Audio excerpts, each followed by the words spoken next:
ദൈവത്തിരുനാമത്തിന് മഹത്വം ഉണ്ടാവട്ടെ. ഒരിക്കൽ കൂടെ കരം എത്തി ദൈവത്തിന് നന്ദി പറഞ്ഞാട്ട് ശക്തിയോടെ ഒരിക്കൽ കൂടെ ദൈവത്തിരുനാമത്തിന് മഹത്വം ഉണ്ടാകട്ടെ. നമ്മൾ ചിന്തിക്ക് വരുന്ന ആ വിഷയത്തിലേക്ക് കടക്കുകയാണ്. കഴിഞ്ഞ ആഴ്ചയിൽ നമ്മൾ ചിന്തിക്കുവാനിടയായിത്തീർന്നത് ഏഞ്ചൽസ്, ദൂതന്മാരെക്കുറിച്ച് നമ്മൾ ചിന്തിക്കുവാനായിട്ട് ഇടയായിത്തീർന്നു. പ്രധാനമായിട്ട് 3 വിധത്തിലുള്ളായിരിക്കുന്ന ഏഞ്ചൽസിനെ നമ്മൾ കാണുവാനിടയായിത്തീർന്നു. 1 കെരൂബുകൾ, 2 സാറാഫുകൾ, 3 ജീവികൾ. 3 പ്രധാനപ്പെട്ട ജീവികളെയാണ് കാണുന്നത്. ഇന്ന് അതിൻ്റെ നെക്സ്റ്റ് വിഷയത്തിലേക്ക് കടന്നു വരികയാണ്. വേദപുസ്തകം നമ്മൾ പഠിക്കുമ്പോൾ ഈ ഏഞ്ചൽസ് 3 രീതിയിലുണ്ടെങ്കിൽ തന്നെയും ഓരോ ദൈവത്തിൻ്റെ ഏഞ്ചൽ ഗണങ്ങൾക്ക് പ്രത്യേകമായിട്ട് 4 പൊസിഷൻസിനെ നമുക്ക് കാണുവാനായിട്ട് സാധിക്കും. 4 പൊസിഷൻസ്. ഒരു വാക്യം അതിനാധാരമായിട്ട് എഫേസ്യ ലേഖനം 6-ാം അധ്യായം അതിൻ്റെ 12-ാമത്തെ വാക്യത്തിലേക്ക് കടന്നു വന്നാട്ട്. Ephesians chapter 6 verse number 12. എഫേസ്യർ 6:12.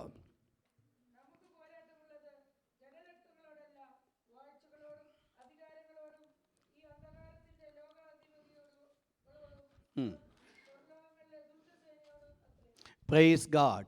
അവിടെ പറയുന്നു, നമുക്ക് പോരാട്ടമുള്ളത് ജഡരക്തങ്ങളോടല്ല, വാഴ്ചകളോട്, അധികാരങ്ങളോട്, ഈ അന്ധകാരത്തിന് ലോകാധിപതികളോട്, സ്വർലോകത്തിലെ ദുഷ്ടാത്മസേനയോട്.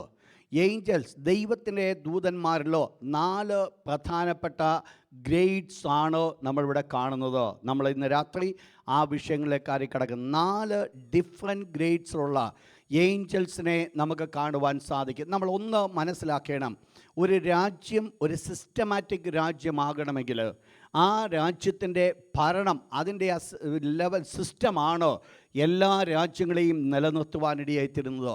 കർത്താവായ യേശുക്രിസ്തു ഇപ്രകാരം പറയുന്നു, സാത്താനെ പുറത്താക്കുന്നുവെങ്കിൽ സാത്താൻ്റെ രാജ്യം എങ്ങനെ നിലനിൽക്കുവാൻ സാധിക്കും? അപ്പോൾ ഒരു രാജ്യത്തിൻ്റെ നിലനിൽപ്പെന്ന് പറയുന്നത് മുകളിലായിരിക്കുന്ന അധികാരികളുടെ ഇച്ഛയ്ക്കനുസൃതമായിട്ട് താഴെ മുതൽ എല്ലാവരും ഒരുപോലെ പ്രവർത്തിക്കുന്നു എന്നുള്ളതാണ് അതിൻ്റെ പ്രത്യേകതയായിരിക്കുന്നത്.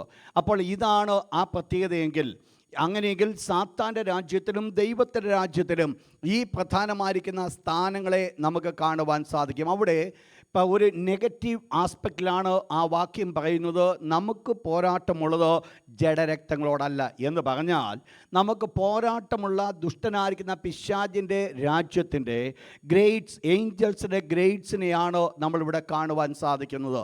അതേ രീതിയിൽ തന്നെ മറിച്ച് നമ്മൾ ചിന്തിക്കുമ്പോൾ എഫേസ്യ ലേഖനം 1-ാം അധ്യായം, എഫേസ്യൻസ് ചാപ്റ്റർ 1 വേഴ്സ് 21. എഫേസ്യർ 1:21. എല്ലാ വാഴ്ചയ്ക്കും ശക്തിക്കും അധികാരത്തിനും കർത്തൃത്വത്തിനും മതി, ഈ ലോകത്തിൽ മാത്രമല്ല. അപ്പോൾ ഈ ലോകത്തിലല്ലാത്തതായിരിക്കുന്ന ചില പൊസിഷൻസിനെയാണ് അവിടെ കാണുന്നത്. നമ്മൾ 6-ാം അധ്യായത്തിൽ നമ്മൾ പഠിക്കുകയുണ്ടായി, നമുക്ക് പോരാട്ടമുള്ളത് ജഡരക്തങ്ങളോടല്ല.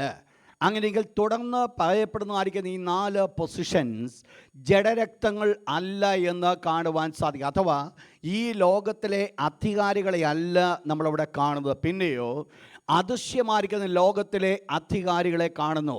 അങ്ങനെയെങ്കിൽ 4 പൊസിഷൻസ് ആണ്, 4 ഗ്രേഡ്സ് ആണ് ഈ ഏഞ്ചൽസ് നമ്മൾ കാണുന്നത്. അത് 4ഉം ഒന്ന് നോട്ട് ചെയ്താട്ട്. The first one, principalities. വാഴ്ചകൾ. 2 അധികാരങ്ങൾ, powers. 3 rulers of the darkness of this world, ഈ അന്ധകാരത്തിൻ്റെ ലോകാധിപതി. Rulers of the darkness of this world, ഈ ലോകത്തിൻ്റെ, ഈ അന്ധകാരത്തിൻ്റെ ലോകാധിപതി. Next, spiritual wickedness in high places, സ്വർലോകത്തിലെ ദുഷ്ടാത്മസേന. സ്വർലോകങ്ങളിലെ ദുഷ്ടാത്മസേന, spiritual wickedness in high places. പ്രധാനമായിട്ട് 4 ഗ്രേഡ്സ് ഓഫ് ഏഞ്ചൽസ്. ദൂതന്മാരിൽ 4 ഗ്രേഡ് ഉള്ളവരെയാണ് നമ്മൾ കാണുന്നത്.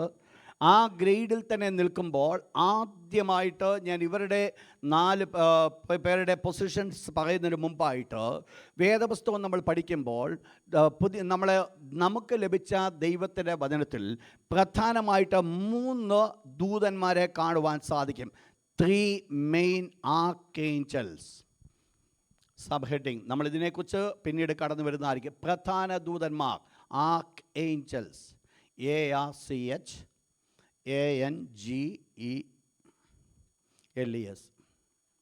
ഏഞ്ചൽസ്.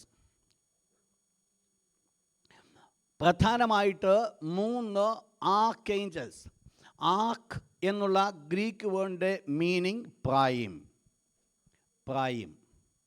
എന്ന് പറഞ്ഞാൽ പ്രധാന ദൂതന്മാർ. ആർക്കേഞ്ചൽസ് അഥവാ പ്രധാന ദൂതന്മാർ.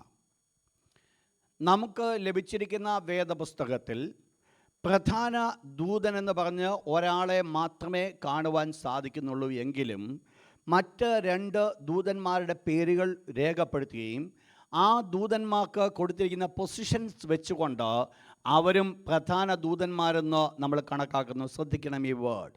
വേദപുസ്തകത്തിൽ നമുക്ക് ലഭിച്ചിരിക്കുന്ന 66 പുസ്തകം അടങ്ങിയ വേദപുസ്തകത്തിൽ ഒരു പ്രധാനപ്പെട്ട ദൂതൻ്റെ പേര് മാത്രമേ പ്രധാന ദൂതൻ എന്ന് പറഞ്ഞിട്ടുള്ളൂ. മറ്റ് 2 പേരുടെയും പേരുകൾ പ്രധാന ദൂതന്മാരുടെ ഗണത്തിൽ പറഞ്ഞിട്ടില്ലെങ്കിലും അവരുടെ പൊസിഷൻസ് മനസ്സിലാക്കിക്കൊണ്ട് അവരെയും പ്രധാന ദൂതന്മാരായിട്ട് കാണുവാൻ സാധിക്കും. എന്നാൽ അപ്പോക്രിഫ പുസ്തകം നമ്മൾ പഠിക്കുമ്പോൾ പ്രധാനമായിട്ട് 7 പ്രധാനപ്പെട്ട ദൂതന്മാരെ ചൂണ്ടിക്കാണിക്കുന്നു. 7 ആർക്കേഞ്ചൽസ്. നമ്മൾ ആ വിഷയത്തിൽ നമ്മൾ കടന്നു പോകുന്നില്ല. നമ്മൾ ഈ 3 പ്രധാനപ്പെട്ട ദൂതന്മാരെക്കുറിച്ച് പഠിക്കുവാനായിട്ട് പോകുന്നത്. ആ പ്രധാന ദൂതന്മാർ 3 പേരുടെ പേരുകൾ. 1 Mikhael, Michael. 2 Gabriel.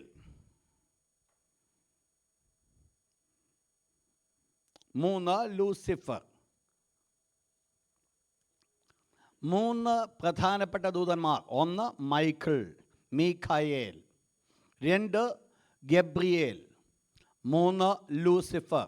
1 sub note എഴുതിയാട്ട് മൈക്കിൾ. മീഖായേൽ എന്നുള്ള വേർഡിൻ്റെ അർത്ഥം ഹൂ ഈസ് ലൈക്ക് ഗാഡ്. ദൈവത്തോട് തുല്യനാരുള്ളൂ. Who is like God.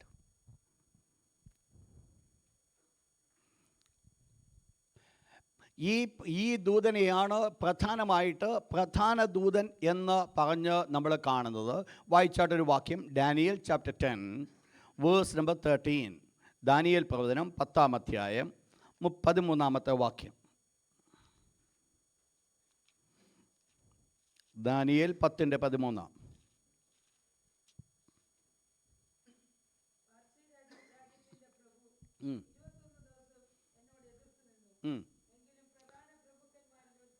എങ്കിലും പ്രധാന പ്രഭുക്കന്മാരിലൊരുത്തനായ മീഖായേൽ.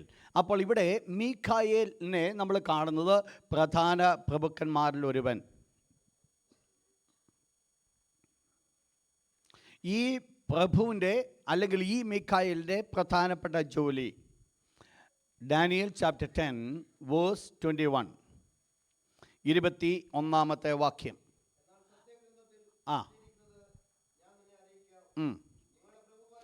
നിങ്ങളുടെ പ്രഭുവായ മീഖായേൽ.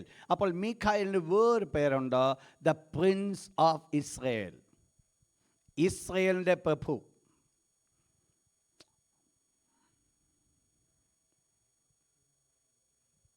യെസ്, ഉണ്ട്. ഞാൻ വരും ആ വിഷയത്തിലേക്ക്.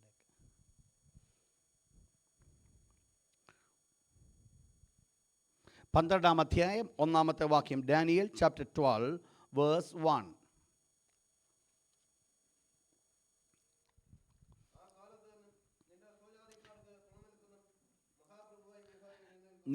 നിന്റെ സ്വജാതിക്കാർക്ക് തുണ നിൽക്കുന്ന മഹാപ്രഭുവായ മീഖായേൽ എഴുന്നേൽക്കും. അപ്പോൾ മീഖായേലിനെ നമുക്ക് വേറൊരു പേരിൽ കാണുവാൻ സാധിക്കും, the prince of Israel. Israel മക്കളുടെ പ്രഭു. എന്താണ് ഈ മീഖായേലിൻ്റെ ഡ്യൂട്ടി? പ്രധാനമായിട്ട് മീഖായേലിൻ്റെ duty he's in conflict with evil. ദുഷ്ടതയുമായിട്ട് യുദ്ധം ചെയ്യുന്ന ഒരു ദൂതനാണ് മീഖായേൽ. ഇൻ കോൺഫ്ലിക്റ്റ് വിത്ത് ഈവിൾ, ദുഷ്ടതയോട് യുദ്ധം ചെയ്യുക. നമ്മൾ ഈ മീഖായേലിനെ നമ്മൾ എവിടെ നോക്കിയാലും കാണുന്നത് ദുഷ്ടതയോടുകൂടെ യുദ്ധം ചെയ്യുന്നു. 1-2 വാക്യങ്ങൾ. Daniel chapter 10 verse 13.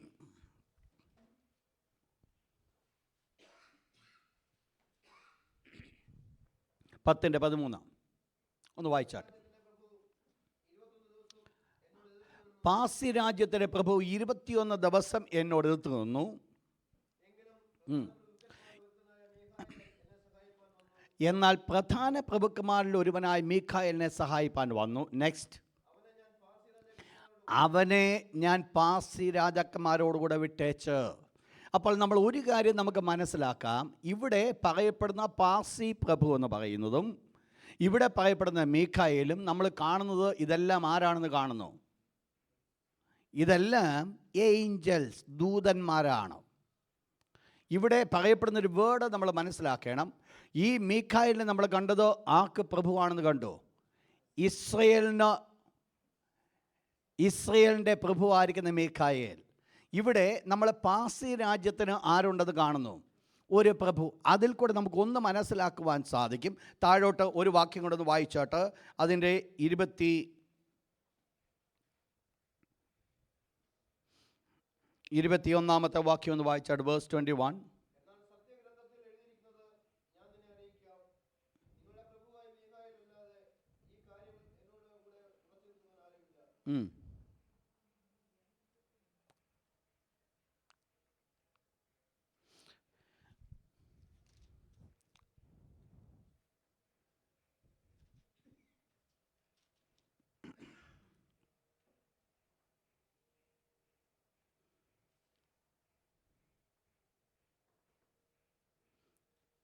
യെസ്, 20 വാക്യം വേഴ്സ് 20.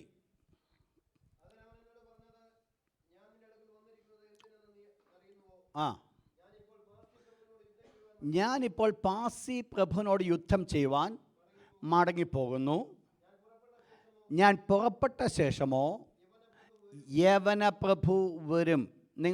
ഇത് നമ്മൾ മനസ്സിലാക്കി. ഈ പ്രഭു എന്ന് പറയുന്ന ആരല്ല എന്ന് മനസ്സിലാക്കി.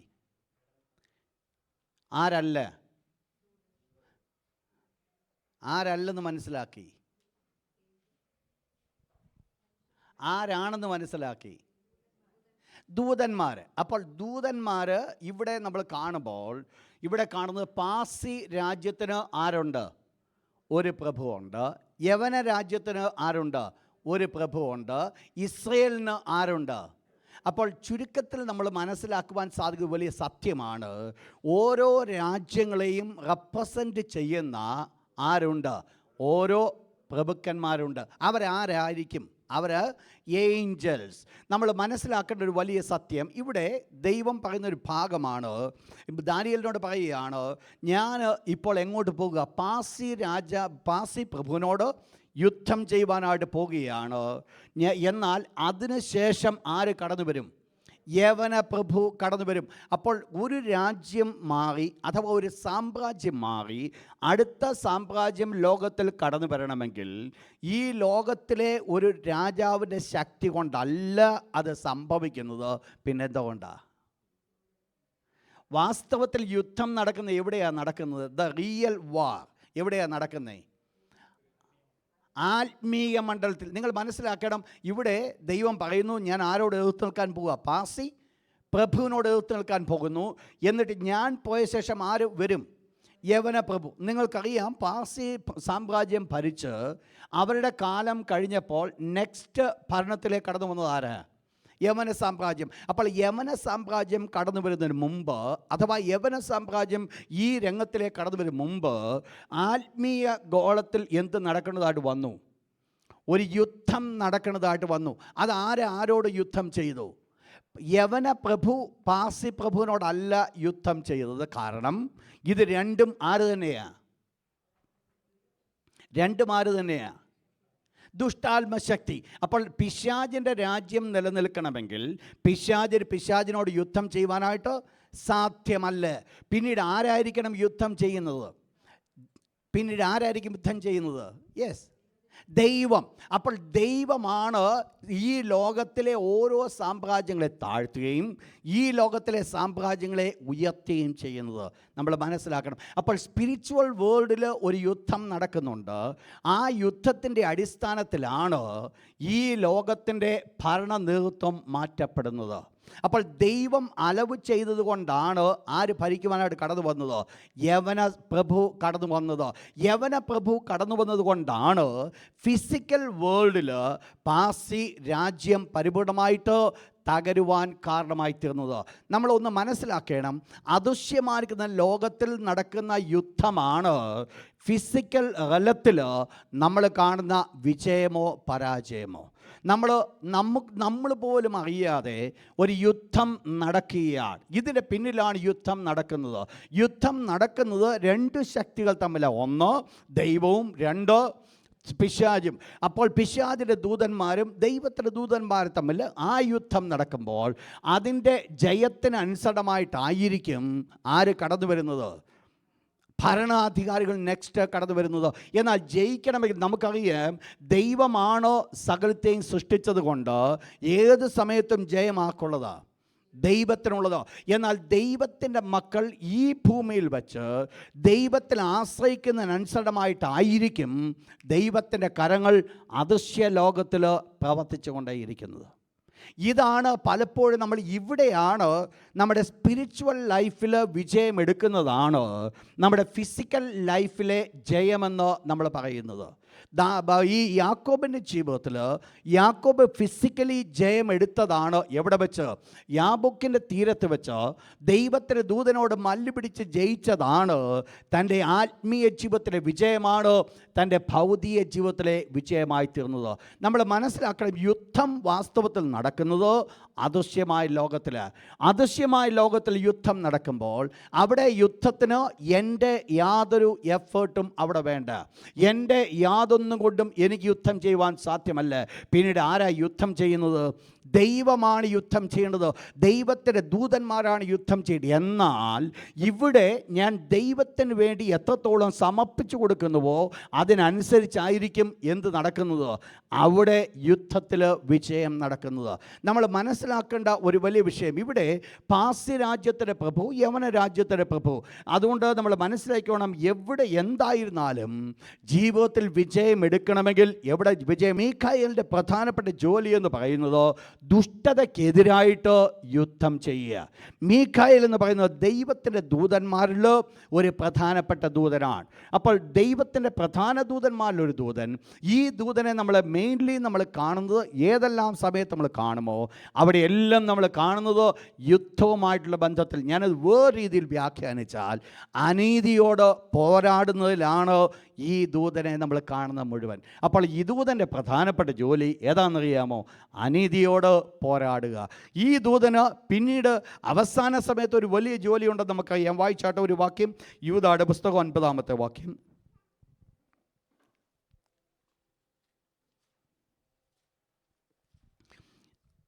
ഒന്ന് തെസ്സലോനിയർ 4-ാമത്തെ വാക്യം. 1 Thessalonians chapter 4 verse 16. പെട്ടെന്ന് വായിച്ചു. എന്നാൽ പ്രധാന ദൂതനായിരിക്കുന്ന മീഖായേൽ ഇവിടെ പറയുന്നു, മോശയുടെ ശരീരത്തെക്കുറിച്ച് തർക്കിച്ചു വാദിക്കുന്നു. ഏത് സമയമെന്ന് നമുക്കറിയത്തില്ല. പക്ഷേ ഒരു സംഭവത്തെ യൂദാ പറഞ്ഞിട്ട് പറയുകയാണ്, പ്രധാന ദൂതനായിരിക്കുന്നത് മീഖായേൽ മോശയുടെ ശരീരത്തെക്കുറിച്ച് തർക്കിച്ചു വാദിച്ചപ്പോൾ ഒരു വേർഡ് പറഞ്ഞു, യഹോവ നിന്നെ ഭത്സിക്കട്ടെ. ഒരു വേർഡ് പറഞ്ഞു.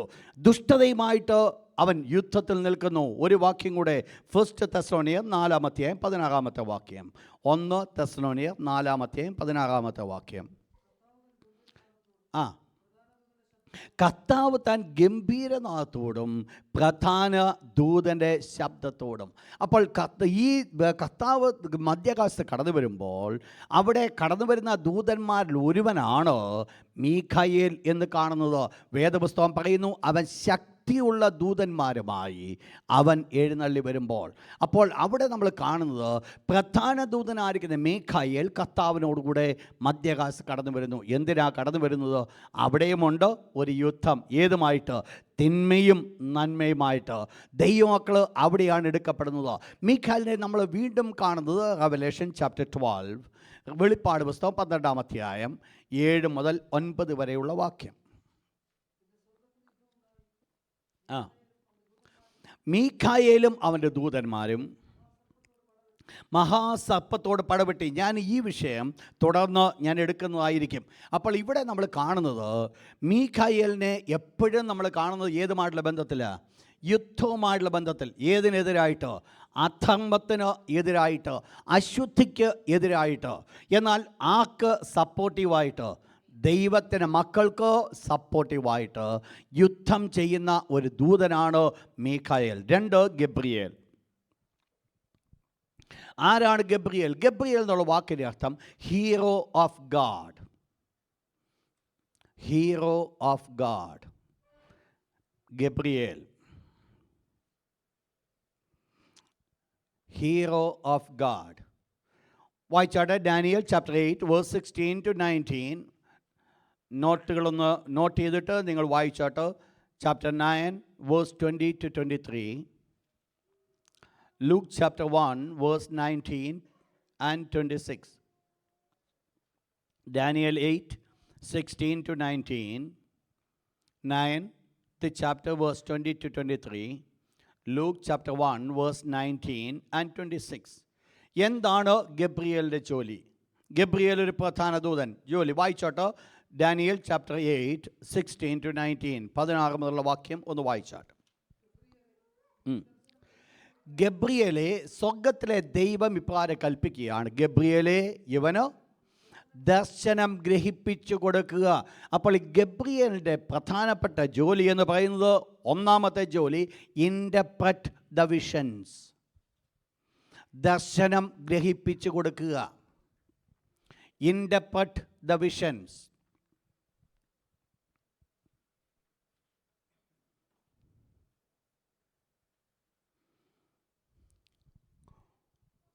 വേറെ രീതിയിൽ നമ്മൾ പറഞ്ഞാൽ ഹീസ് ഗാഡ്സ് മെസ്സഞ്ചർ. ദൈവത്തിൻ്റെ ദൂതുവാഹി. Luke chapter 1 verse 19. Praise God. Yes. നിന്നോട് സംസാരിപ്പാനും ഈ സദ്വർത്തമാനം അറിയിപ്പാനും എന്നെ അയച്ചിരിക്കുന്നു. അപ്പോൾ ഈ ഗബ്രിയേൽ എന്ന് പറയുന്നത് ദൈവത്തിൻ്റെ പ്രധാനപ്പെട്ട ദൂതന്മാരിൽ ഒരുവൻ. പുള്ളിയുടെ ജോലി മുഴുവൻ ഗാഡ്സ് മെസ്സേജ്. അത് ഇൻ്റർപ്രറ്റ് ദ വിഷൻസ്. പ്രധാനമായിട്ട് ഈ ദൂതൻ പ്രവർത്തിക്കുന്ന ഏത് സമയത്തോ ഇത് കണ്ടെങ്കിലേ ദൂതൻ്റെ മിനിസ്ട്രി, മെസ്സഞ്ചർ എന്നുള്ള മിനിസ്ട്രിയുടെ പ്രത്യേകത അറിയത്തുള്ളൂ. ഇവിടെ നമ്മൾ കാണുന്നത് ഇൻ ദെയർ സഫറിങ്സ്, അവരുടെ കഷ്ടതയുടെ നടുവിൽ ഈ ഗബ്രിയേലിനെ അയക്കപ്പെടുന്നത് with a comfort of a message.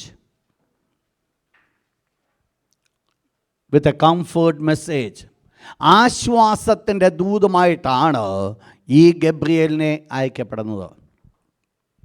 നമ്മൾ ഏതെല്ലാം ഭാഗങ്ങൾ ഗബ്രിയേലിനെ നമ്മൾ കാണുന്നുണ്ട്, ഈ ഭാഗങ്ങളൊക്കെ മനുഷ്യൻ്റെ വളരെ പരിതാപകരമായിരിക്കുന്നൊരവസ്ഥയിൽ, വളരെ ദയനീയമായിരിക്കുന്ന ഒരവസ്ഥയിൽ അവർക്ക് ആശ്വാസമായിരിക്കുന്ന ദൂതുമായിട്ട് കടന്നു ചെല്ലുകയാണ്.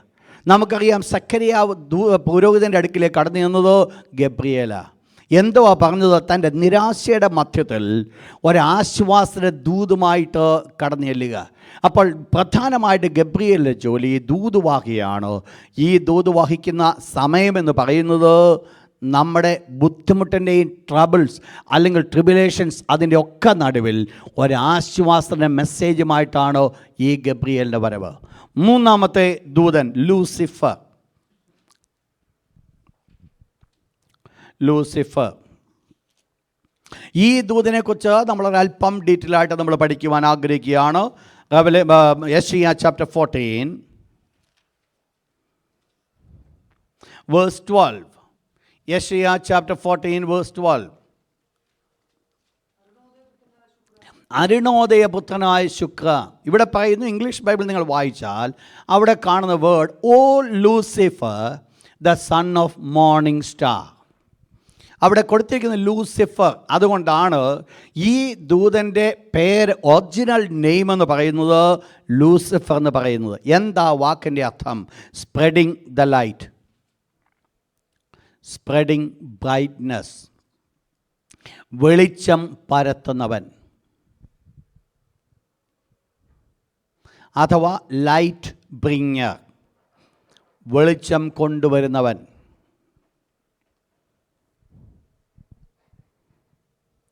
അതുകൊണ്ടാണ് ഇവിടെ ഇംഗ്ലീഷിൽ വേറെ പേര് കൊടുത്തേക്കുന്നത് മോർണിംഗ് സ്റ്റാർ.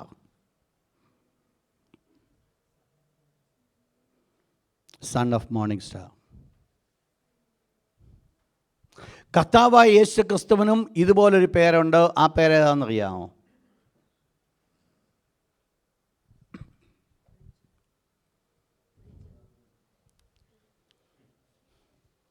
ഈ പേരുമായിട്ടുള്ള ബന്ധത്തിൽ യേശുവിനൊരു പേരുണ്ട്, മോർണിംഗ് സ്റ്റാർ. ഏതാണ്ട് കറക്റ്റ്. കർത്താവായ യേശുവിൻ്റെ പേര് bright and the morning star, ശുഭ്രമായ ഉദയനക്ഷത്രം. വെളിപ്പാട് പുസ്തകത്തിൽ ആ വാക്യം നിങ്ങൾ കാണാം, അറിയാമല്ലേ? Revelation chapter 22,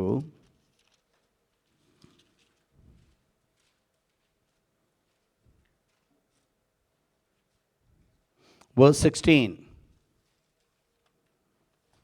Verse 16.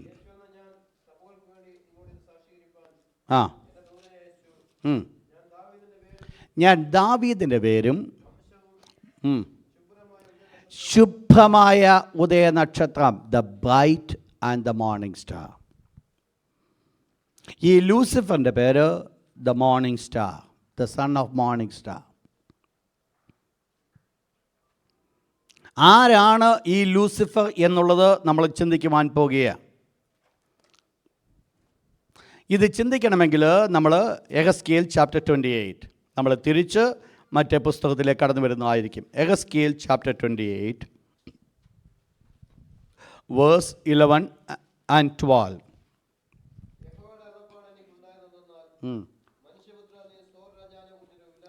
മനുഷ്യപുത്ര, നീ സോർ രാജാവിനെ കുറിച്ച് ഒരു വിലാപം ചൊല്ലി. ശ്രദ്ധയോടായിരിക്കണം. യഹോവയായ കർത്താവ് ഇപ്രകാരം അരുളി ചെയ്യുന്നു,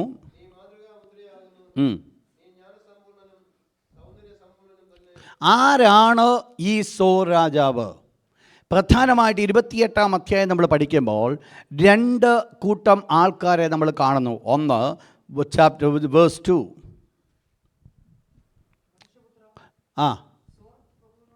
സോർ പ്രഭു, വേഴ്സ് 2. സോർ പ്രഭു, the prince of Sor. 2 verse 12. ഒന്ന് നോട്ട് ചെയ്തോണേ ഈ ഭാഗങ്ങൾ. സോർ രാജാവ്, ദ കിങ് ഓഫ് സോർ. അപ്പോൾ 2 കൂട്ടം 2 ആൾക്കാരെയാണ് ഈ 28-ാം അധ്യായം റെപ്രസെൻ്റ് ചെയ്യുന്നത്. ഒന്ന് സോർ പ്രഭു. സോർ പ്രഭു ആരാണോ ഈ സോർ പ്രഭു? വായിച്ചാട്ട് അതിൻ്റെ 2-ാമത്തെ വാക്യം.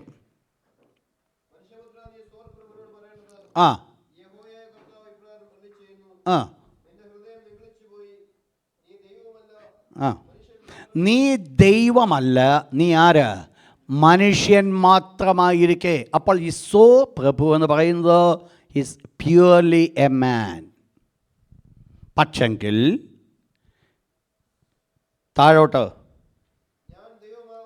ഞാൻ ദൈവമാകുന്നു. ഇവൻ മനുഷ്യനാണെങ്കിലും ഇവൻ ഏത് പൊസിഷൻ എടുക്കുന്നവനാ? ദൈവത്തിൻ്റെ പൊസിഷൻ എടുക്കുന്ന ഒരു വ്യക്തി. ഒരു മനുഷ്യനാണ് ആര്? നിങ്ങൾ ശ്രദ്ധിച്ചോണം ഈ വേർഡ്. ഒരു മനുഷ്യനാണ് ആര്?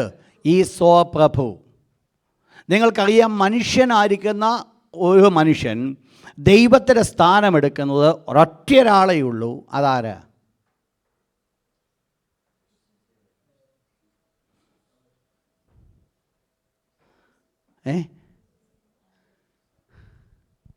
മനുഷ്യനായിട്ടിരിക്കുന്ന ഒരാൾ ദൈവത്തിൻ്റെ സ്ഥാനമെടുക്കുന്ന ഒരൊറ്റ ഒരൊറ്റ ആളേ ഉള്ളൂ. ആൻറ്റി ക്രൈസ്റ്റ്, സാത്താനല്ല, ആൻറ്റി ക്രൈസ്റ്റ്. അപ്പോൾ ഇവിടെ പറയപ്പെടുന്ന സോ പ്രഭു എന്ന് പറയുന്നത് ആൻറ്റി ക്രൈസ്റ്റിനെ ചൂണ്ടിക്കാണിക്കുന്നു.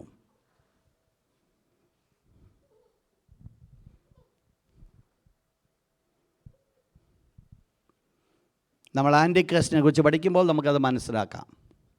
നമ്മളിപ്പോഴേതായാലും അത് പഠിക്കത്തില്ല. ഓക്കെ, എന്നാലും ആ പൊസിഷനിലേക്ക് കടന്നു വരുന്നത് ദേവാലയത്തിൽ പോയി ഇരുന്നിട്ട് ദൈവമായിട്ടിരിക്കുന്നത് പുള്ളി മാത്രമേ ഉള്ളൂ. Okay, chapter 12 verse 12. നീ സോ രാജാവ്. ആരാണ് ഈ സോ രാജാവ്? വേഴ്സ് 14. നീ ചിറക് വിടർത്ത് മറയ്ക്കുന്ന കെരൂബാകുന്നു. അപ്പോൾ ഇവിടെ ഈ പറയപ്പെടുന്ന സോ രാജാവ് എന്ന് പറയുന്നത് ആരല്ല? ഒരു മനുഷ്യനല്ല, പിന്നെ ആരാത്? ഒരാത്മജീവി, ഒരു കെരൂബാണോ ഈ സോ രാജാവ്? നീ ചിറക് വിടർത്ത് മറയ്ക്കുന്ന കെരൂബാകുന്നു. മനസ്സിലായാലും രണ്ട് ഭാഗങ്ങൾ. സോ പ്രഭു ആരെ ചൂണ്ടിക്കാണിക്കുന്നു?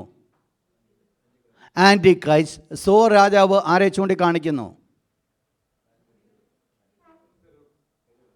കെരൂബ്. ആരാണ് കെരൂബ് എന്ന് നമുക്ക് ചിന്തിക്കുവാൻ പോകുക. ഒന്ന്, നമ്മൾ മനസ്സിലാക്കണം, ഈ സോ രാജാവിൻ്റെ പ്രത്യേകത നമ്മൾ പഠിക്കുവാൻ പോകുന്നത് നോട്ട് ചെയ്തോണം ഒന്നൊന്നായിട്ട്. ഒന്ന് നമ്മൾ കാണുന്നത്, നീ ചിറക് വിടർത്ത് മറയ്ക്കുന്ന ഒരു കെരൂബാകുന്നു. അപ്പോൾ ഇവിടെ ഈ സോ രാജാവ് എന്ന് പറയുന്നത് ഹി വാസ് ആൻ ഏഞ്ചൽ, ഒരു ദൂതനായിരുന്നു. വേഴ്സ് 15. നിന്നെ സൃഷ്ടിച്ചു. He was created.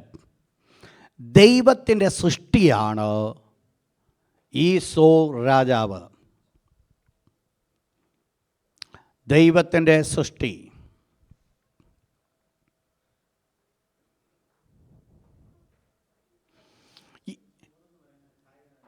ടയർ അത് സിംബോളിക്കായിട്ട് കാണിച്ചിരിക്കുക അവിടെ.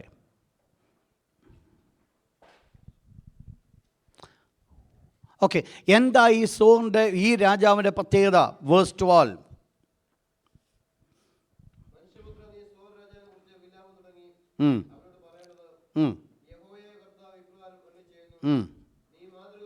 ഒന്നാമത് പറയുന്നു, നീ ഒരു മാതൃകാ മുദ്രയാകുന്നു.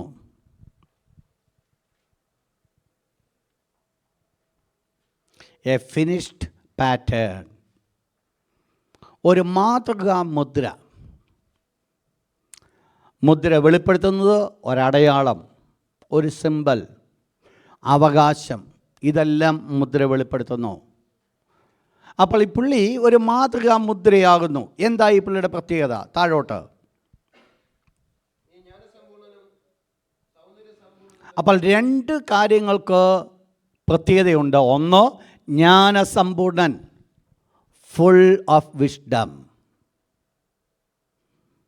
ഒരു സാധാരണപ്പെട്ട ഒന്നായിരുന്നില്ല, ഫുൾ ഓഫ് വിസ്ഡം.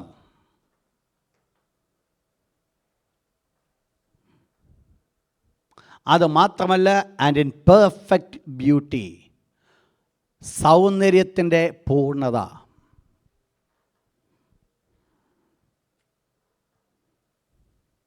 അപ്പോൾ ജ്ഞാനത്തിൻ്റെ പൂർണ്ണത, സൗന്ദര്യത്തിൻ്റെ പൂർണ്ണത രണ്ടും അടങ്ങിയൊരു വ്യക്തിയായിരുന്നു ഈ സോ രാജാവ്. എന്താ ഈ സൗന്ദര്യത്തിൻ്റെ സമ്പൂർണ്ണത? അത് എങ്ങനെ വെളിപ്പെടുത്തുന്നു? വായിച്ചോട്ട്. വേഴ്സ് 13. അതിൻ്റെ താഴെ താമ്രമണി, ആ,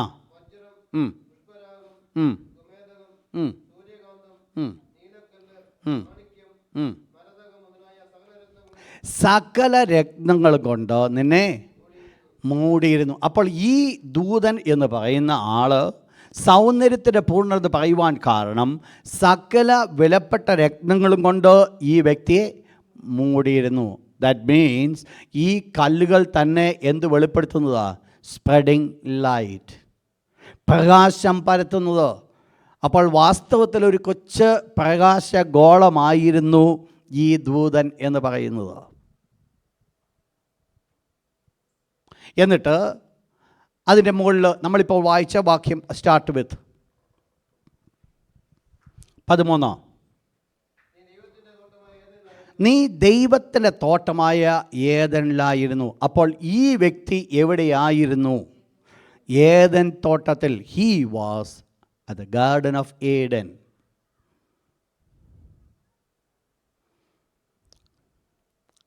ഇതിൽ കൂടെ നമുക്കൊന്ന് മനസ്സിലാക്കാം. നമ്മൾ ഒന്ന് മനസ്സിലാക്കി, ആദിമ ഭൂമി ദൈവം ആ ഭൂമിയെ റീക്രിയേറ്റ് ചെയ്തിട്ട് ദൈവം ആദ്യമായിട്ട് അവിടെ ആക്കി ആരെയാണ്? ആദമിനെ ഏദൻ തോട്ടത്തിലാക്കി. അപ്പോൾ ദൈവം ഒരു തോട്ടമുണ്ടാക്കി. ആ തോട്ടത്തിൽ ദൈവം ആദമിനെ ആക്കിയ തോട്ടം ഏതാ? ഏദൻ തോട്ടം. അതിനുശേഷം പിന്നീട് ഒരു ഏദൻ തോട്ടത്തെക്കുറിച്ച് പറയുന്നില്ല. അങ്ങനെയെങ്കിൽ ഇവിടെ പറയുന്നു, നീ ദൈവത്തിൻ്റെ തോട്ടമായ ഏദനിലായിരുന്നു എന്ന് പറഞ്ഞാൽ ഏത് സമയത്തെക്കുറിച്ചാണ് അവിടെ ചൂണ്ടിക്കാണിക്കുന്നത്? ആദമിനെ ദൈവം സൃഷ്ടിക്കുന്നതിന് മുമ്പ് ഉള്ള ലോകത്തിൽ. അങ്ങനെയെങ്കിൽ ഒന്ന് നമുക്ക് മനസ്സിലാക്കാം, ഈ ഭൂമി വെള്ളത്താൽ മൂടപ്പെടുന്നതിന് മുമ്പ് ദൈവം ഈ ഭൂമിയെ സൃഷ്ടിച്ചിരുന്നു. നമ്മൾ ദൂതന്മാരെക്കുറിച്ച് പഠിച്ചപ്പോൾ നമ്മൾ ഒരു കാര്യം മനസ്സിലാക്കി. ദൂതന്മാരെ ഭൂമിയെ സൃഷ്ടിക്കുന്നതിന് മുമ്പോ പിൻപോ ദൈവം സൃഷ്ടിച്ചത്?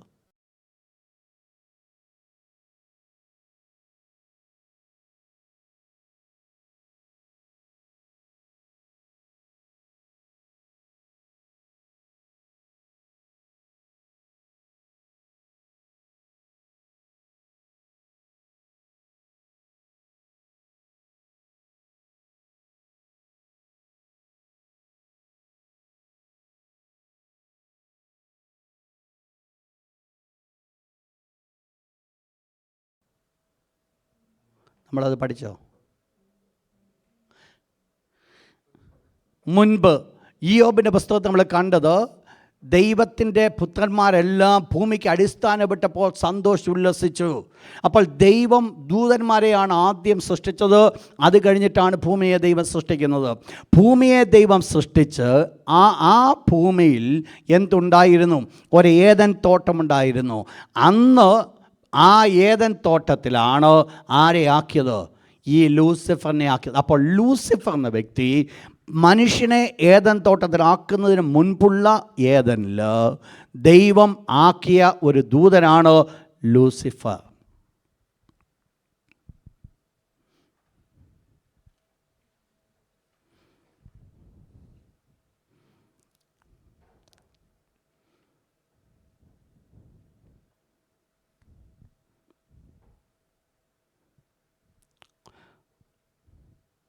എന്തായിരുന്നു ഈ പുള്ളിയുടെ ജോലി? 13-ാമത്തെ വാക്യത്തിൻ്റെ ലാസ്റ്റ് പാർട്ട്. നിന്നെ തീർത്ത നാളിൽ നിന്നുള്ള തടങ്ങളുടെയും കൂടുകളുടെയും പണി പൊന്നുകൊണ്ട്. ഇംഗ്ലീഷ് ബൈബിളുള്ളവർ ആ വാക്യം ഒന്ന് വായിച്ചാൽ, വേഴ്സ് 13, ദ ലാസ്റ്റ് പോർഷൻ. 13-ാമത്തെ വാക്യത്തിൻ്റെ ലാസ്റ്റ് പോർഷൻ.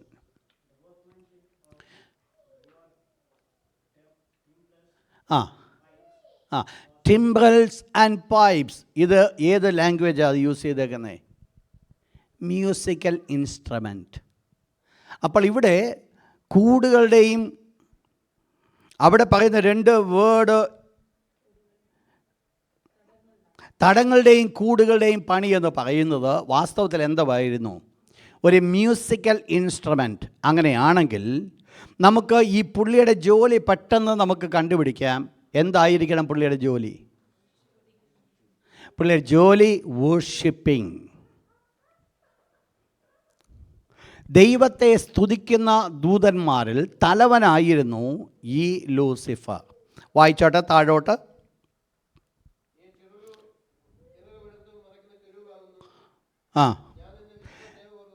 നീ ചിറക് വിടർത്ത് മറയ്ക്കുന്ന കെരൂബ്. അപ്പോൾ നീ എന്ത് ചെയ്യുന്നതാ?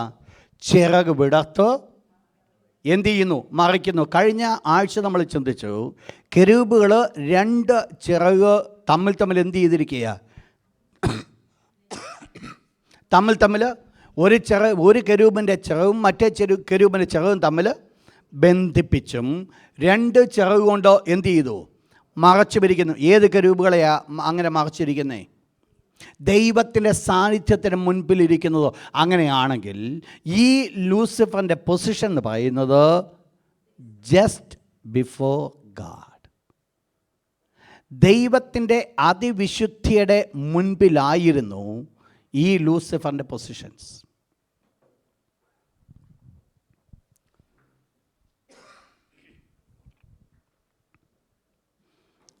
അതിവിശുദ്ധിയുടെ മുൻപിലെന്ന് ഞാൻ പറഞ്ഞപ്പോൾ ഞാൻ ആദ്യം പറയുണ്ടായി, ഈ പുള്ളിക്ക് തീർത്ത നാളിൽ തടങ്ങളുടെയും കൂടുകളുടെയും പണി അതെന്തിനെ ചൂണ്ടിക്കാണിക്കുന്നു? വേർഷിപ്പ്. അപ്പോൾ ഇദ്ദേഹത്തിൻ്റെ ജോലി എന്തായിരുന്നു? ദൈവത്തെ രാപ്പകൽ സ്തുതിച്ചുകൊണ്ടിരിക്കുക. ദൈവത്തിൻ്റെ ഹോളിനെസ്സിൻ്റെ മുൻപിൽ നിന്നുകൊണ്ട് ദൈവത്തെ സ്തുതിച്ചുകൊണ്ടിരുന്ന ഒരു ദൂതനായിരുന്നു ഈ ലൂസിഫർ. എങ്ങനെയായി ലൂസിഫറിനെ സൃഷ്ടിച്ചത്? വേഴ്സ് 15.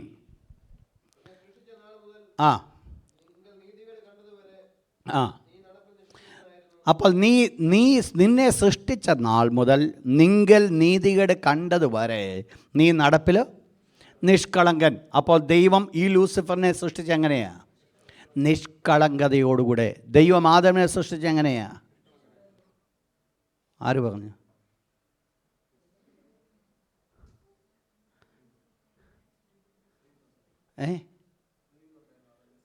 Praise God. സ്വതന്ത്ര മനസ്സ്. അതുകൊണ്ട് നിഷ്കളങ്കം എന്ന് പറയാൻ പറ്റത്തില്ല.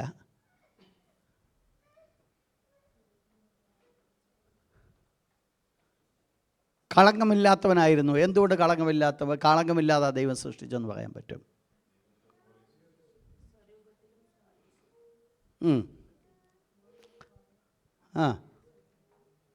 ഒറ്റ വാക്ക് പറഞ്ഞു കഴിഞ്ഞാൽ അതിന് ഉത്തരമായി. ഓക്കെ, ദൈവത്തിൻ്റെ ആദമിൻ്റെ ചിന്ത ഒന്നായിരുന്നു. ഓക്കെ, ദൈവത്തെ പോലെ ദൈവം ആദമിനെ സൃഷ്ടിച്ചു. കറക്റ്റ്. ഓക്കെ,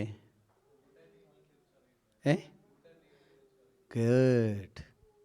നന്മയും തിന്മയും ആദമിന് തിരിച്ചറിയത്തില്ല.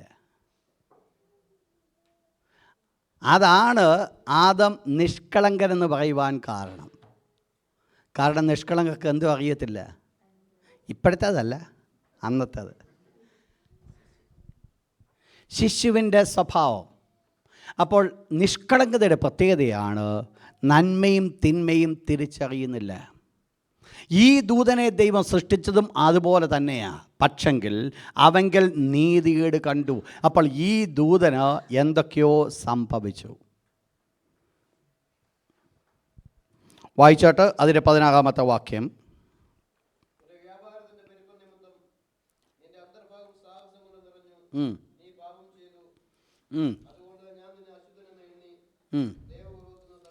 ദേവപർവ്വതത്തിൽ നിന്നെ തള്ളിക്കളഞ്ഞു. അപ്പോൾ ഈ ലൂസിഫറിനെ എന്ത് സംഭവിച്ചു? അവിടെ സ്ഥാനത്തു നിന്നോ തള്ളിക്കളഞ്ഞു. വാസ്തവത്തിൽ നമ്മൾ പഠിച്ചാൽ ഈ ലൂസിഫറും മറ്റുള്ള 2 ദൂതന്മാരെ പോലെ തന്നെ ഇദ്ദേഹം ഒരു പ്രധാനപ്പെട്ട ദൂതന്മാരിൽ ഒരുവൻ. എന്തിൻ്റെ ദൂതനായിരുന്നു ഈ ലൂസിഫർ? ദൈവത്തെ വർഷിപ്പ് ചെയ്യുന്നു. ഞാൻ 3 പ്രധാനപ്പെട്ട ദൂതന്മാരെ കുറിച്ച് പറഞ്ഞു. മീഖായേലിൻ്റെ ജോലി എന്തായിരുന്നു? യുദ്ധം ചെയ്യുക. ഏതിനെതിരായിട്ട്? അനീതിക്ക് എതിരായിട്ട്. ഗബ്രിയേലിൻ്റെ ജോലി ഏതായിരുന്നു? ദൈവത്തിൻ്റെ ദൂത് കൊടുക്കുക. ഏത് സന്ദർഭത്തിൽ? ഭാരത്തിലിരിക്കുന്നതിന് മധ്യത്തിൽ. ലൂസിഫറിൻ്റെ ജോലി എന്തായിരുന്നു? ദൈവത്തെ സ്തുതിക്കുക, ദൈവത്തെ ആരാധിക്കുക. അപ്പോൾ ഈ ലൂസിഫറാണ് ഒരു രീതിയിൽ പറഞ്ഞാൽ മനുഷ്യനെ ഏദൻ തോട്ടത്തിലാക്കുന്നതിന് മുമ്പ് ഉണ്ടായിരുന്ന ഏദനിൽ ദൈവം ഭരിക്കുവാൻ തക്കവണ്ണം ഏൽപ്പിക്കപ്പെട്ട ദൂതനാണ് ലൂസിഫർ. മനുഷ്യനെ ദൈവം വാഴുവാനായിട്ട് ഏൽപ്പിച്ചു. അതുപോലെ തന്നെ ഈ ലൂസിഫറിനെ ദൈവം ഇരുത്തിയത് എവിടെ തന്നെയായിരുന്നു? ദൈവത്തിൻ്റെ തോട്ടമായ ഏദനിൽ, ആ ഉന്നതമായിരിക്കുന്ന സ്ഥാനത്ത്. അഥവാ ഹി വാസ് എ റൂളർ, ഒരു ഭരണാധിപനായിരുന്നു. അപ്പോൾ തൻ്റെ എന്തായിരുന്നു അവൻ്റെ പ്രധാനപ്പെട്ട ജോലി? ദൈവത്തെ സ്തുതിക്കുക. എന്നാൽ ഈ ദൈവത്തെ സ്തുതിച്ചുകൊണ്ടിരിക്കുമ്പോൾ പുള്ളിക്ക് ഒരു കാര്യം സംഭവിച്ചു. അവിടെ പറയപ്പെടുന്ന വേർഡ് മനസ്സിലാക്കണം. 16th വേഴ്സ് അത് പറഞ്ഞു, നിൻ്റെ വ്യാപാരത്തിൻ്റെ പെരുപ്പം നിമിത്തം നിൻ്റെ അന്തഭാഗം സാഹസം കൊണ്ട് നിറഞ്ഞു. അപ്പോൾ ഈ ദൂതൻ്റെ ഉൾഭാഗം എന്തോട് നിറഞ്ഞു? അഹങ്കാരം കൊണ്ട് നിറഞ്ഞു. എന്താ അതിൻ്റെ കാരണം? വ്യാപാരത്തിൻ്റെ പെരുപ്പം. വേറെ രീതി പറഞ്ഞാൽ എന്താ അതിൻ്റെ കാരണം?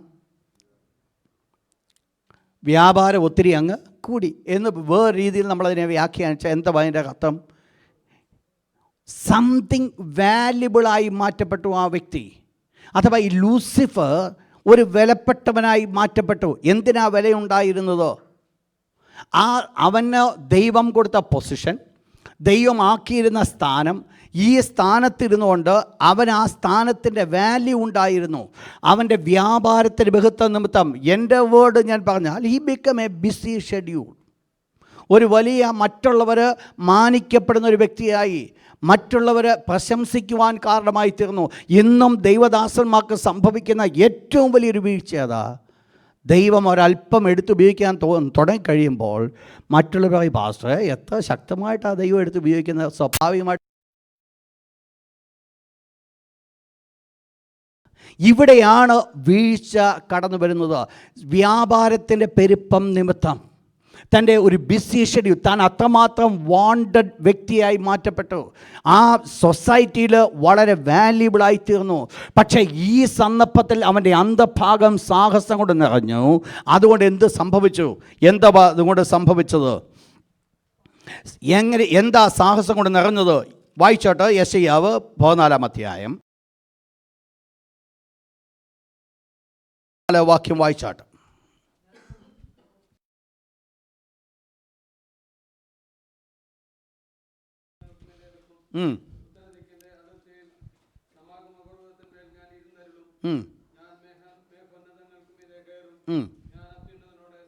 ഞാൻ അത്യുന്നതനോട് സമനാകും. അപ്പോൾ ഈ വ്യക്തിക്ക് സംഭവിച്ചത്, അവൻ ദൈവത്തെക്കാൾ വലുതാകുവാൻ ആഗ്രഹിച്ചു. ഈ വ്യക്തിയെ ഇരുത്തിയത് എവിടെയായിരുന്നു? ദൈവത്തിൻ്റെ തൊട്ടു മുൻപിൽ, ദൈവത്തിൻ്റെ വിശുദ്ധിയുടെ മുൻപിൽ, ദൈവത്തെ രാപ്പകൽ സ്തുതിച്ചുകൊണ്ടിരിക്കുന്ന ഒരു ജോലി, ദൈവത്തിൻ്റെ അതിവിശുദ്ധിയെ മറയ്ക്കുന്ന ഒരു കെരൂബ്. എന്നാൽ ഇവിടെ സംഭവിച്ചത്, ഈ ദൂതൻ്റെ ബിസി ഷെഡ്യൂൾ കാരണം അവൻ്റെ അന്തഭാഗം സാഹസം കൊണ്ട് നിറഞ്ഞ് അവൻ എന്ത് ചിന്തിച്ചു? എടാ, ഇത്രയും നാൾ ഞാൻ ഈ ദൈവത്തിന് മുമ്പിൽ ഇരുന്ന സ്തുതിച്ചുകൊണ്ടിരുന്നത്, പിന്നെ എനിക്കെന്തുകൊണ്ട് ആ പൊസിഷൻ എടുത്തുകൂടാ? ഇതാണ് തൻ്റെ ഉള്ളിൽ വന്ന ചിന്ത. ഈ ചിന്ത ഉള്ളിൽ വന്നപ്പോൾ ദൈവം എന്ത് ചെയ്തു? ദൈവം അവനെ അശുദ്ധൻ എന്നെണ്ണി ആ സ്ഥലത്ത് നിന്ന് മാറ്റി. വായിച്ചാട്ട് വേഴ്സ് 12, 14-12. നീ എങ്ങനെ ആകാശത്ത് വീണു? ഇവിടെ എന്ത് സംഭവിച്ചു? വെട്ടേറ്റ് നിലത്തോട്ട് വീണു എന്ന് പറഞ്ഞാൽ താഴെ വീണെന്നല്ല, ആ പൊസിഷനിൽ നിന്ന് മാറ്റിക്കളഞ്ഞു. അപ്പോൾ ഇതുവരെ നല്ല ദൂതനായിരുന്ന വ്യക്തി ലൂസിഫർ, ആ ലൂസിഫറിനെ ഈ ഒരു അഹങ്കാരം തൻ്റെ ഉള്ളിൽ കടന്നു വന്നപ്പോൾ ദൈവം അവനെ ആ പൊസിഷനിൽ നിന്ന് മാറ്റിക്കളഞ്ഞു. വിശുദ്ധ ദേവപർവ്വതത്തിൽ നിന്നോ അവനെ താഴേക്കിട്ടു. അവിടെ എന്തു സംഭവിച്ചു ഈ വ്യക്തിയുടെ ജീവിതത്തിൽ? വായിച്ചാട്ട് എഹെസ്കേൽ ചാപ്റ്റർ 28 വേഴ്സ് 16.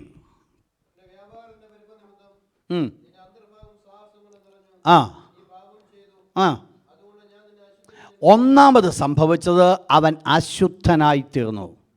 ഇതുവരെ ദൈവത്തിൻ്റെ സന്നിധാനത്ത് നിൽക്കുവാൻ യോഗ്യതയുള്ളവനായിരുന്നുവെങ്കിൽ ഈ സമയം മുതൽ അവൻ അശുദ്ധനായി.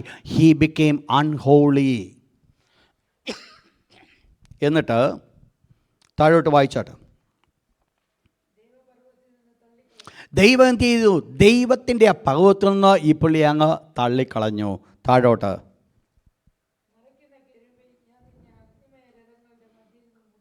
അവിടെ നിന്ന് മാറ്റിക്കളഞ്ഞു. നെക്സ്റ്റ് എന്ത് സംഭവിച്ചു? ഇതുകൊണ്ട് തീർന്നില്ല. നിന്റെ സൗന്ദര്യം നിമിത്തം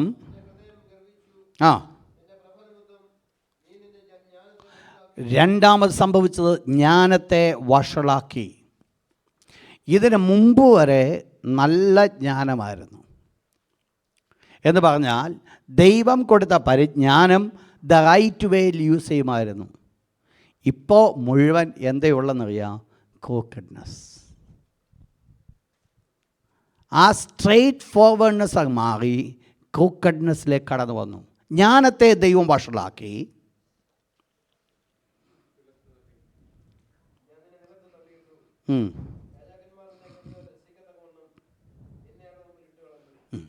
ഇവിടെ എന്ത് സംഭവിച്ചു? ഈ ദൂതനെ ദൈവം തള്ളിക്കളഞ്ഞു. ഈ ദൂതനെ ദൈവം തള്ളിക്കളഞ്ഞപ്പോൾ അതാണ് നമ്മൾ ഇന്ന് ചിന്തിക്കുന്ന സൈറ്റൻ എന്ന് പറയുന്നത്, പിശാച്.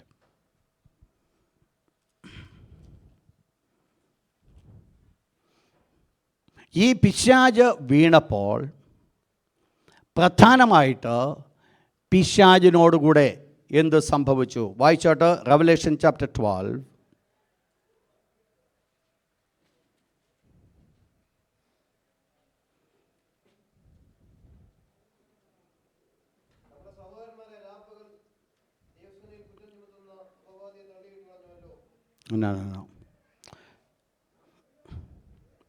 അതിൻ്റെ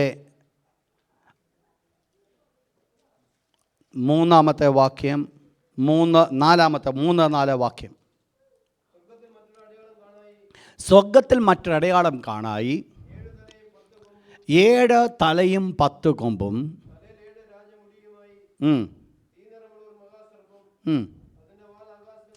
ഈ സർപ്പത്തെക്കുറിച്ച് വിശദമാക്കുവാൻ സമയമില്ലാത്തതുകൊണ്ട് ഇത് ലൂസിഫർ. ഈ സർപ്പം എന്ത് ചെയ്തു? ആകാശത്തിലെ നക്ഷത്രങ്ങളിൽ 1/3 വലിച്ചു കൂട്ടി ഭൂമിയിലേക്ക് എറിഞ്ഞു കളഞ്ഞു. അപ്പോൾ ഇവിടെ സംഭവിച്ചത് ആകാശത്തിലെ നക്ഷത്രങ്ങൾ 1/3 കൂടെയാണ് ഈ ലൂസിഫറിനോടുകൂടെ വീഴുവാനിടയായിത്തീർന്നത്. ലൂസിഫർ പാപം ചെയ്തപ്പോൾ, അവൻ സാത്താൻ ആയി മാറ്റപ്പെട്ടപ്പോൾ, ദൈവം അവനെ ആ പൊസിഷനിൽ നിന്ന് തള്ളിക്കളഞ്ഞപ്പോൾ, അവൻ മാത്രമല്ല പോന്നത്, അവനോടുകൂടെ എന്തോടെ നടന്നു? ആകാശത്തിലെ ദൂതന്മാരിൽ 1/3 താഴെ കൊണ്ടുകൊണ്ടുവന്നു. ഇന്ന് ആ ഗണത്തിൽപ്പെട്ടവരെ ആ ദൂതന്മാരെ 2 ഗണത്തിൽ നമുക്ക് പെടുത്തുവാൻ സാധിക്കും. 2 ഗ്രൂപ്പ്സ്. 1, ഫ്രീഡ് ഏഞ്ചൽസ്, സ്വതന്ത്രരായിരിക്കുന്ന ദൂതന്മാർ. 2, ചെയിൻഡ് ഏഞ്ചൽസ്, ബന്ധനസ്ഥരായിരുന്ന ദൂതന്മാർ. ഈ ലൂസിഫറിനോടുകൂടെ 3 ദൂതന്മാർ താഴെ വന്നു. അതിനകത്ത് ആ ഗ്രൂപ്പിൽ 2 ഗ്രൂപ്പുകളെ കാണുവാൻ സാധിക്കും. 1, സ്വതന്ത്രമായിരിക്കുന്ന ദൂതന്മാർ. 2, ചെയിൻഡ് ദൂതന്മാർ. ബന്ധിക്കപ്പെട്ട ദൂതന്മാരെ 2 സ്ഥലങ്ങളിൽ ബന്ധിച്ചിരിക്കും. 2 പ്ലേസസ്. 2 സ്ഥലങ്ങളിൽ ബന്ധിച്ചിരിക്കുന്നു. In 2 place. ജൂഡ്, യൂദായുടെ പുസ്തകം, വേഴ്സ് 6, 6-ാമത്തെ വാക്യം.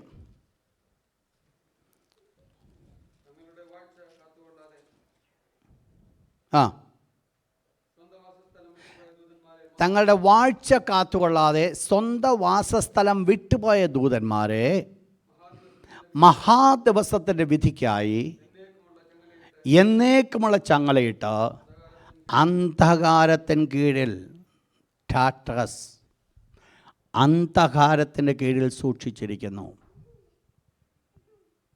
അപ്പോൾ ഒരു കൂട്ടം ദൂതന്മാരെ എന്ത് ചെയ്തിരിക്കുക? ചങ്ങലയിട്ട് ബന്ധിച്ച് എവിടെ ആക്കിയിരിക്കുന്നു? അന്ധകാരത്തിൻ്റെ കീഴിൽ സൂക്ഷിച്ചിരിക്കുന്നു. 2 പത്രോസ് 2-ാം അധ്യായം,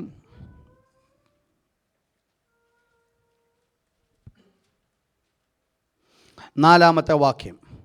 2 പത്രോസ് 2:4. 2 Peter chapter 2 verse 4.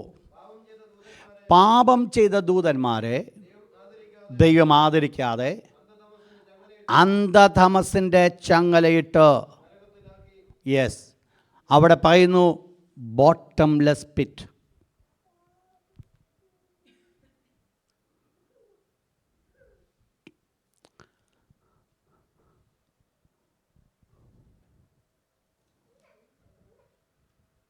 Bottomless pit.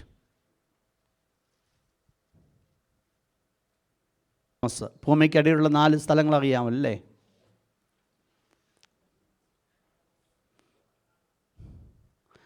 ഭൂമിക്കടിയിലുള്ള 4 സ്ഥലങ്ങൾ അറിയാവുന്നൊരു കരങ്ങളൊന്ന് ഉയർത്തിക്കുക. ആ ക്ലാസ് കേട്ടവരൊന്നും കരങ്ങൾ ഉയർത്തിക്കുക.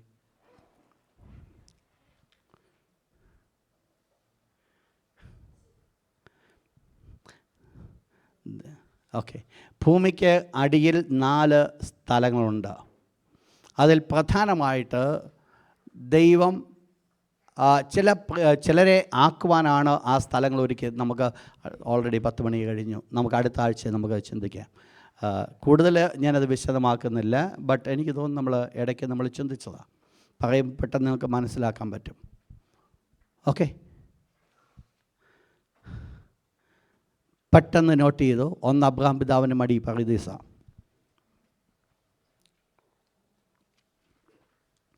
5 സ്ഥലങ്ങൾ ക്ലോസായി. ഉള്ള സ്ഥലങ്ങളാണ് നമ്മൾ പഠിക്കുന്നത്. അബ്രഹാം പിതാവിന് മടിയാകുന്ന പറുദീസ അഥവാ പാരഡൈസ്. അതിൻ്റെ താഴെ പാതാളം, ഹെയ്റ്റ്സ്. ഇത് ഒരു 2 നില പോലെ മുകളിലും താഴെയുമായിട്ട്. നെക്സ്റ്റ് സ്ഥലമാണ് അഗാധകൂപം, ബോട്ടംലെസ് പിറ്റ്. അതിനടുത്ത സ്ഥലമാണ് ടാട്രസ്, അന്ധതമസ്.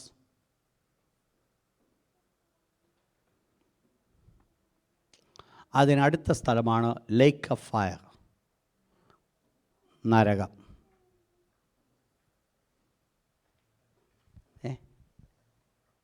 ഗന്ധകം കത്തുന്ന തീപ്പൊയ്ക. ഒത്തിരി പേര് അതിനുണ്ട്. അവസാനം സംഭവിക്കും ഈ 4 സ്ഥലങ്ങളും, ആദ്യം 4 സ്ഥലങ്ങളും ടെമ്പററി ഡ്വെല്ലിംഗ് പ്ലേസ്. ഈ first 4 temporary dwelling place.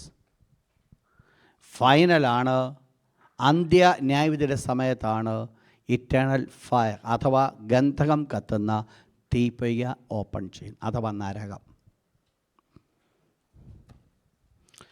Okay, ദൈവം സഹായിക്കാൻ. നമുക്ക് അടുത്ത ആഴ്ചയിൽ നമുക്കത് ചിന്തിച്ചുകൊണ്ട് മുൻപോട്ട് കടന്നു പോകാം. നമുക്കെല്ലാവർക്കും നമ്മുടെ കണ്ണുകളെ അടയ്ക്കാം.